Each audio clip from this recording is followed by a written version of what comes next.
Good morning. My name is Dr. Efren Bicaldo, and I'll be lecturing on basics of cardiology.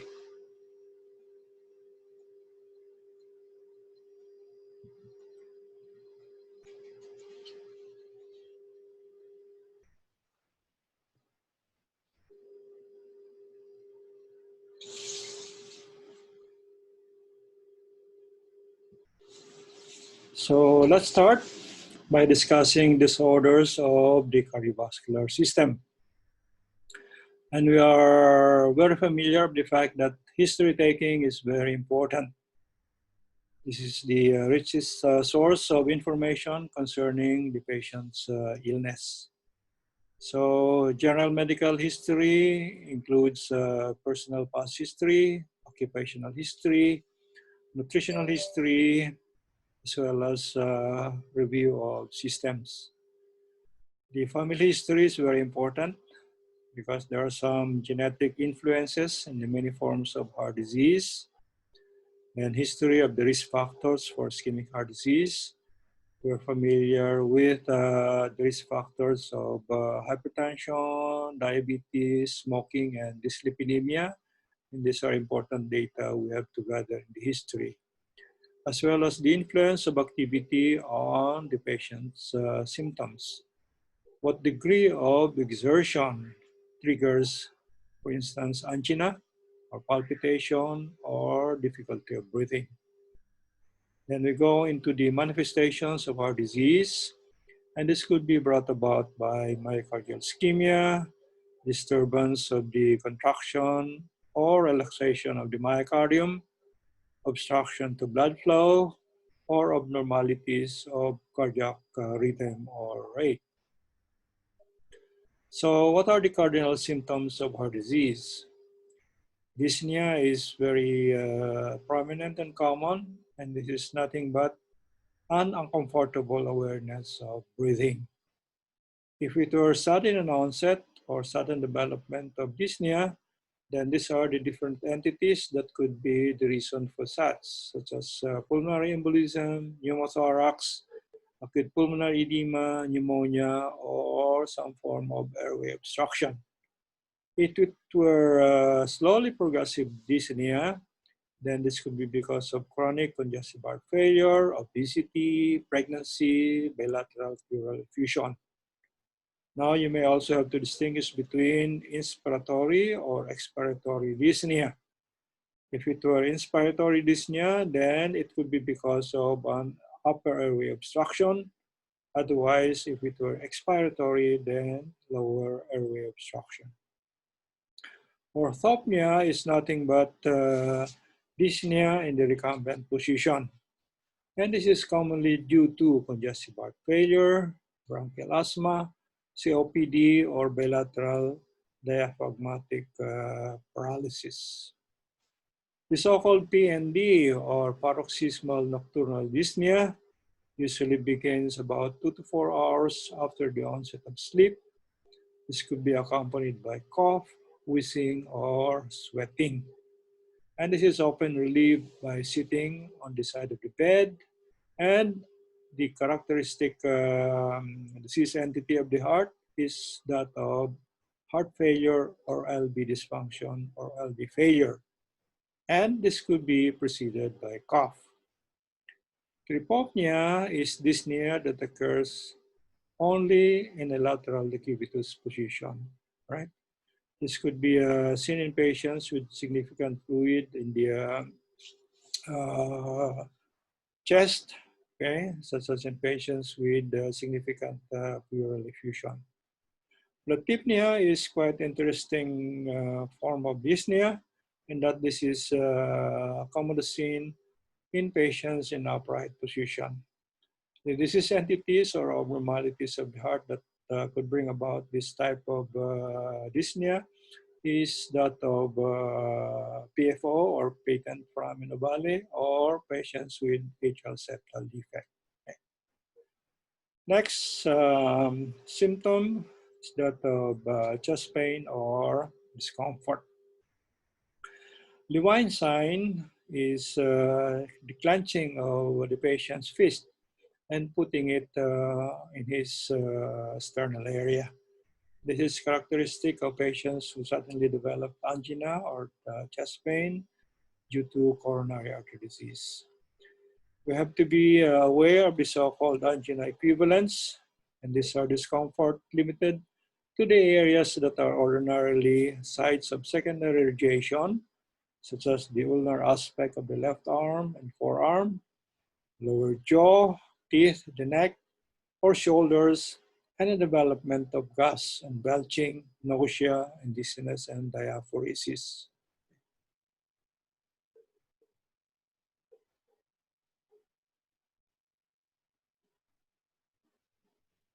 This is a picture of patients presenting with typical chest discomfort of coronary artery disease. You see over here somebody who is assuming the so-called divine sign, okay? A clenched fist placed over the sternal area.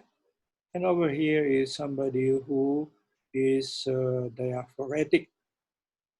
I would guess that probably he is having some cold sweats because of an acute coronary syndrome. This is an illustration of the differential diagnosis of chest pain according to location where the pain starts. So commonly for patients with coronary artery disease, the area over here, the sternal area, is the most common area of the most intense pain. But take note that this could radiate to the retrosternal area, interscapular area, to the arms, all right, lower extremities, lower anterior chest, and your epigastric area, okay? Take note, however, that the retrosternal, okay, interscapular, arms, okay, are commonly that of radiation of ischemic pain of coronary artery disease, okay? Here again, take note, retrosternal, myocardial ischemia, interscapular, myocardial ischemia. If it were on the right lower or left lower anterior chest, probably these are some other areas presenting with the disorder, but not necessarily that of the heart. Now, question, does the patient choose to avoid certain positions to reduce or eliminate discomfort? Again, this is just to illustrate somebody, a patient with chest discomfort, clenching his chest, all right? The area of much discomfort is over the sternal or left anterior chest. This is a patient who assumes an upright position, okay? And patients with acute pericarditis usually get some symptom relief by assuming such position. It's upright. Okay. So again, in patients with acute pericarditis, the pain is characterized as being sharper and more left-sided than central. This is usually aggravated by breathing, turning in the bed, swallowing, or twisting. And take note, it is relieved or lessened rather when the patient sits up or leans forward. Aortic dissection could be a potentially catastrophic entity, and this is characterized by sudden onset, quite severe or very severe for that matter. It is persistent and usually radiates to the back and into the lumbar area. While costochondritis or myositis are associated with both local and costochondral or muscle terminus aggravated by motion or coughing. Your tight syndrome is a localized swelling of the costochondral or costosternal joints, and these are non-cardiac in nature. What about the relief of pain? If it were that your chest pain or the pain of your patient is relieved by rest or nitroglycerin, then the association of angina pectoris to this particular symptom is very, very close. So nitroglycerin or rest, more likely this is coronary in nature. What about cyanosis? Cyanosis could be both a symptom and a sign. You may have to distinguish whether your cyanosis is central or peripheral, right? And your central cyanosis is due to decrease in arterial oxygen saturation, due to right to left shunting of blood or impaired pulmonary function. Usually apparent at the mean capillary concentration of 4 grams per deciliter of reduced hemoglobin or 0.5 gram per deciliter of methemoglobin. This usually results to a low saturation, oxygen saturation of less than 85%. If it were peripheral cyanosis, this is due to secondary or because of cutaneous vasoconstriction due to low cardiac output or exposure to cold. Now, these are pictures of patients with central cyanosis. Normally, the lips are pink, right? And so with the tongue. But over here, what you see are bluish discoloration of both the upper and lower lips as well as the tongue. Okay? These are digits of patients exposed to extreme cold, for instance, and you see the digits, the tips of your digits becoming bluish in color. And this is an example of patients with some form of peripheral cyanosis. Differential cyanosis is an interesting entity. This is a picture of one with such differential cyanosis. This is nothing but the lower extremity digits are much more cyanosed compared to that of the upper extremity digits. Okay, so in patients with PDA or patent ductus arteriosus, one of the complications of this originally left to right shunt is that of pulmonary hypertension. And when significant pulmonary hypertension has set in, then the shunt becomes right to left with the more desaturated blood being shunted to the lower extremities. That's why you have more cyanosis on the lower digits than on the upper extremity digits. Okay, so interesting, or differential cyanosis. Now, what about the onset? If it were that the patient's cyanosis had started at early infancy, then you consider congenital heart disease with right to left shunting, okay? Or some blood abnormality such as hereditary methemoglobinemia. If it were that the onset of cyanosis occurred between age 3, then you could attribute this to possible spontaneous closure of PDA in the presence of right-sided obstructive cardiac anomaly. For instance, in patients with pulmonary atresia, these very young patients survive on the presence of a patent ductus to provide some pulmonary flow. But once your PDA closes, then these patients develop progressive cyanosis at this particular age.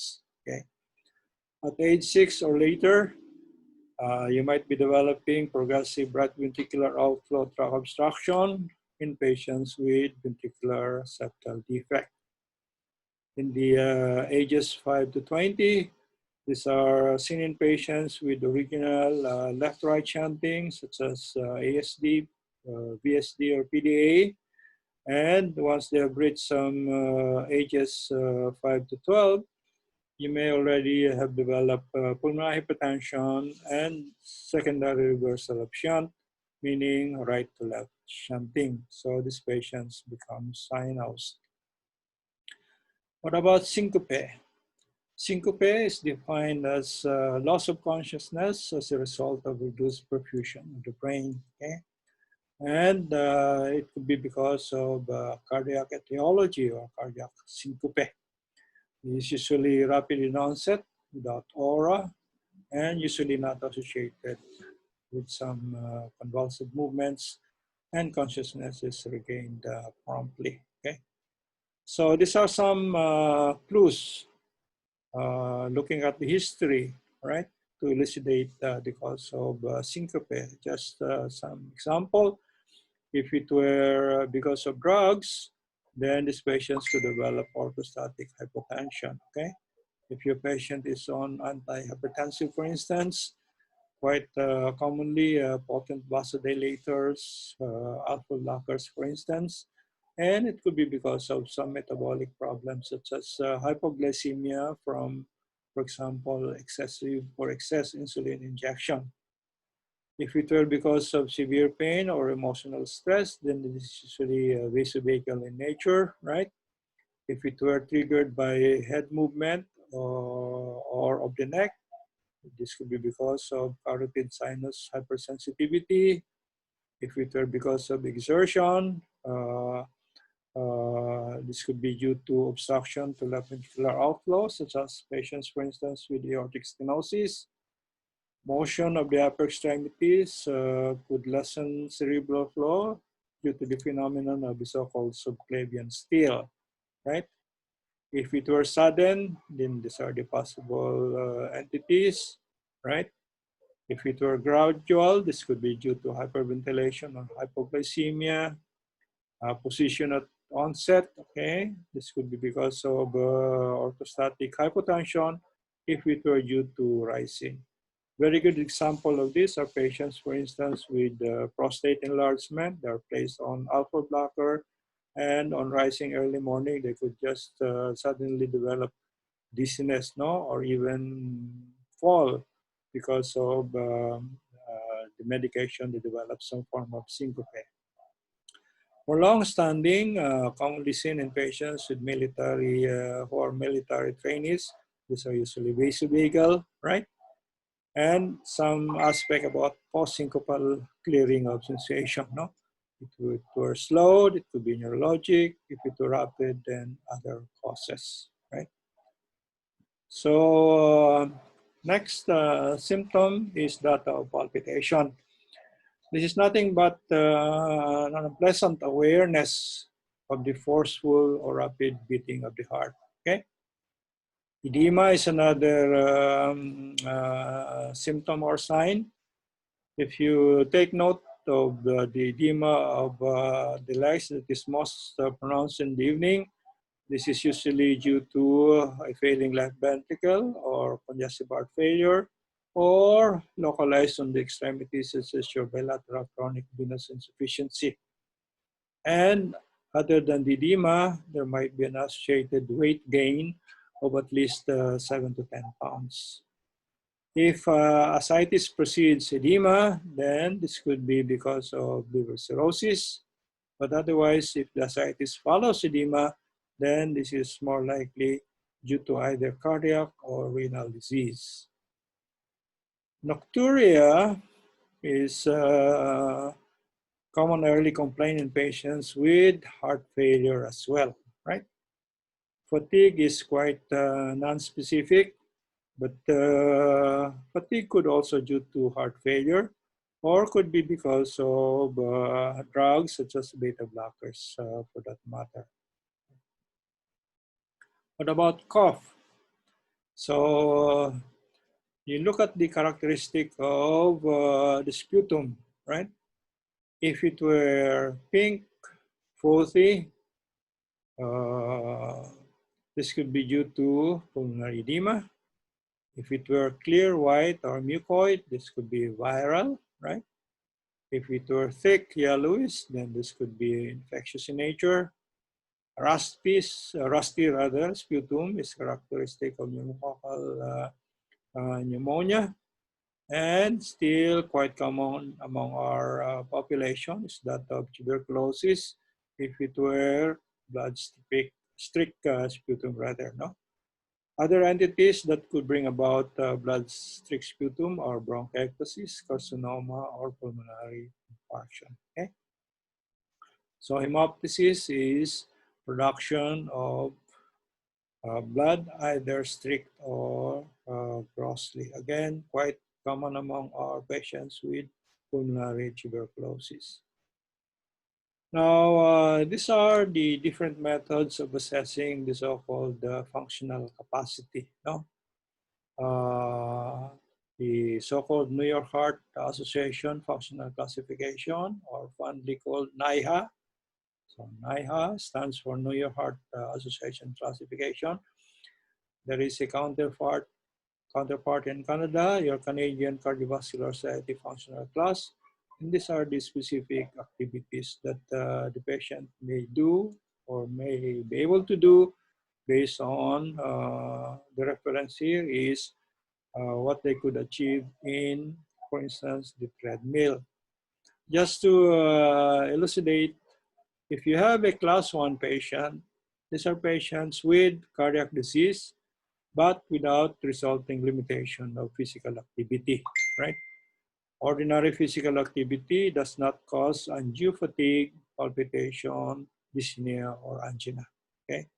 Very good example are, for instance, patients who could play basketball, but unknowingly they have a heart disease, right? But over here is the extreme or class 4 patients. These are patients with cardiac disease resulting in inability to carry on any physical activity without discomfort. So these are the patients who are just chair bound or bed bound, no? And your 2 and 3 are in betweens, no?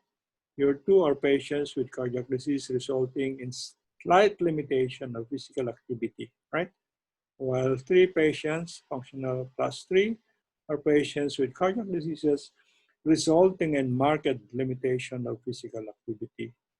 If you go over the description of the Canadian Cardiovascular Society here, they're quite, to some degree, similar to your NIHA, okay? And over here are some of the physical activities that usually trigger symptoms. But let me just comment that we're more familiar and we're more frequently using the NIHA classification. And I repeat, NIHA stands for New York Heart Association Functional Classification for patients with heart diseases, right? So that ends my lecture for this morning, and I thank you for your attention.